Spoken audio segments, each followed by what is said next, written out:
তবে এবার ইলেকশনে আমরা আশা করি যে এখানে ভালো কম্পিটিশন হবে এবং মির্জা আব্বাস সাহেবের এখানে শাহজাহানপুর ওনার স্থানীয় এলাকা। আমরা এখানে আজকে এসেছি, ভোটারদের সাথে কথা বলেছি, ব্যাপক সাড়া পেয়েছি। আমরা মসজিদেও সবার সাথে কথা বলেছি, এত সাড়া পাবো আশা করি নাই, কিন্তু মানুষ মুখিয়ে আছে, তবে তাদের মধ্যে একটা ভয় আছে। তো আমাকে অনেকজন চুপি চুপি কানে বলেছে যে ভোট কেন্দ্রে যখন ভোট দিতে যাব তখন কিন্তু আর ভয় পাবো না। তা আমাদের ঢাকা ৮ আসনে আমরা মনে করতেছি একটা সাইলেন্ট ব্যালট রেভলিউশন হবে এবং 11 দলীয় জোট, যেটা ব্যাপক হারে প্রার্থীরা পুরো বাংলাদেশে জিতবে এবং মানুষ মুখিয়ে আছে ভোট দেওয়ার জন্য।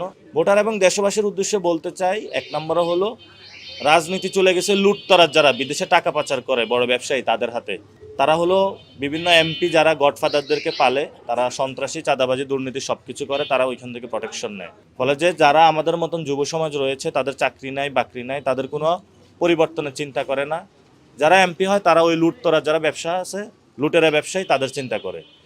2 নম্বর হলো ভারত গত 50 বছর এটা বর্গা জমি চাষ করেছে। আমাদের ভারতকে আমরা বিদায় করেছি এই 5 তারিখে, এবং হলো ভারতে আবার আমাদের যাদেরকে বিদায় করেছিলাম বাংলাদেশেরই খুনি শেখ হাসিনা, তারা আশ্রয় নিচ্ছে। এটা আমাদের একটা চ্যালেঞ্জ, শেখ হাসিনাকে ফিরিয়ে এনে বিচার করতে হবে।